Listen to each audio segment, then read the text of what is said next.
What if I told you that the secret to a better, more confident sex life with a partner actually begins when you're all alone?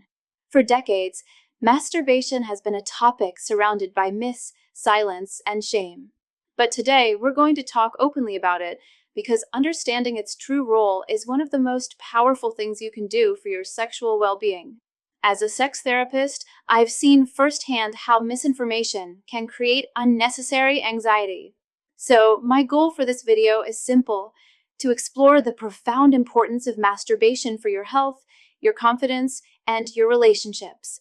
We'll cover the essential benefits that go far beyond pleasure, and we'll also look at the common mistakes that can unintentionally sabotage your sexual development. Let's start with the single most important reason to masturbate: to know yourself. You have to think of it as the foundation of your entire sexual experience. Imagine for a moment that you're a tour guide. Would you feel confident inviting someone on a tour of a beautiful house you've never actually explored yourself?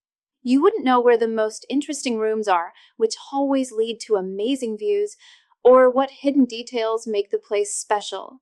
Your body is that house. Before you can confidently and effectively guide a partner through it, you first need to learn your own map. Masturbation is the process of that exploration. It's how you discover what feels good to you. Do you prefer fast or slow touch? Gentle pressure or something more firm? Are there specific spots that are incredibly sensitive that you never knew about? This practice is how you learn the answers to these questions. You learn to recognize the signals your body sends as you build towards arousal and orgasm. This self-knowledge isn't selfish, it's essential. It's a gift you give not only to yourself, but to any future partner you choose to share your life with, because when you know what you want, you're much better equipped to communicate it. Now, let's expand beyond self-discovery and talk about quality of life.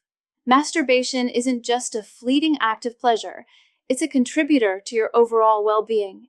This brings up a common question I hear: how much is too much, and how much is too little? Let's break that down. The concept of too much is really about balance. Masturbation only becomes a problem when it becomes compulsive, when it starts to interfere with other important areas of your life, like your work, your social connections, or your relationships. If you're choosing to stay home instead of seeing friends, or if it's the only coping mechanism you have, then it's worth examining. But for most people, this isn't the case. It's a healthy part of a balanced life. So, what about too little? In this context, too little is essentially none. When you avoid masturbation entirely, often due to shame or guilt, you're missing out on all the crucial benefits of self-discovery we just talked about. You're leaving your own sexual roadmap completely unexplored. Furthermore, numerous studies have shown that regular sexual activity, whether solo or with a partner, is linked to a host of benefits, from stress reduction to better sleep. It's a natural and healthy function of your body. Now, let's get into the most practical part of our discussion: the common mistakes people make when masturbating, and how they can actually hold you back from having a great sex life with a partner. The best way to think about this is like training for a sport.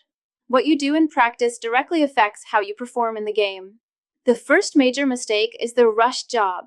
This is when you masturbate quickly, often with a sense of urgency, maybe because you're afraid of being caught or you're just focused on finishing as fast as possible. The problem with this is that you are actively training your brain and body for a specific outcome: a quick finish. Over time, this can condition you for premature ejaculation. When you're finally with a partner, your body might just do what it's been trained to do for years: race to the finish line. The solution is to slow down. Treat masturbation as a mindful exploration. Pay attention to the sensations at every stage. You'll not only enjoy it more, but you'll also be training your body for endurance and a greater awareness of pleasure. Now, slowing down is a crucial first step, but I want to be direct with you. For many men, the anxiety around stamina and dependable performance runs deeper than just correcting a few habits. That's why I want to share something truly powerful I came across for those of you who want to completely restore your natural staying power and achieve rock-solid erections on command. It's a bizarrely simple 7-second home remedy based on a recent scientific discovery that addresses the real root cause of these performance issues, and it's 100% natural. If this sounds like something that could help you, I strongly encourage you to learn more. Point your phone's camera at the QR code on the screen right now to watch a short, eye-opening video that explains exactly how it works.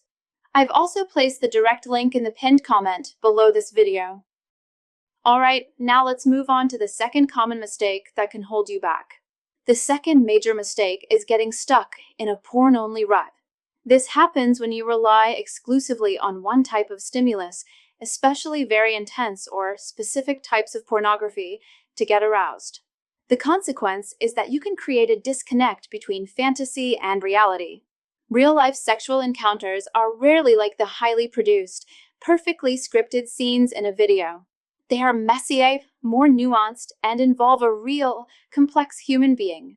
If your brain is only wired for one specific, high-intensity scenario, you might find yourself struggling with arousal or feeling dissatisfied in a real-life situation. This is what I call a sexual prison. You've limited yourself to one single path to pleasure. The solution is to seek sexual freedom by diversifying your arousal sources. Don't let a screen be your only tool. Use your imagination and explore your own fantasies. Try audio erotica, which engages a different part of your brain. If you do watch videos, vary the style and intensity. The more flexible and varied your sources of arousal are, the more adaptable and resilient your libido will be in the real world. The third and final mistake is skipping the gear. When you're playing a sport, you practice with the equipment you'll use in the game. The same logic applies here. I'm talking about practicing with condoms and lubricant. Many people first encounter a condom in a high-pressure, in-the-moment situation with a partner. Fumbling with the wrapper or struggling to put it on can break the mood and create anxiety. Why not get comfortable with it on your own time? Masturbating with a condom allows you to get used to the sensation, find a brand or size that works best for you, and learn to put it on smoothly. By the time you're with a partner, it's second nature. The same goes for lubricant. Natural lubrication can vary for many reasons with partners and even from day to day. If you've only ever masturbated dry or with a very specific level of friction, you might be surprised by how different things feel with a partner or with lube. By practicing with a good, neutral, water-based lubricant, you train your sensitivity for different scenarios. You learn how much you like to use and what feels best. Again, you're preparing yourself so that when it's game time, you're ready for anything. So, let's bring this all together. Masturbation is far more than what our culture has often made it out to be. It is health. It is self-knowledge. It is a fundamental way to understand your own body, and it is a safe and vital way to practice for a confident and fulfilling sex life with a partner. It's a normal, healthy activity that, when approached mindfully, empowers you. Give yourself permission to explore, to learn, and to practice. Your present and future self will thank you for it. If you found this video helpful and want more straightforward conversations about sexual health, please subscribe to the channel. And if you have questions, feel free to leave them respectfully in the comments below.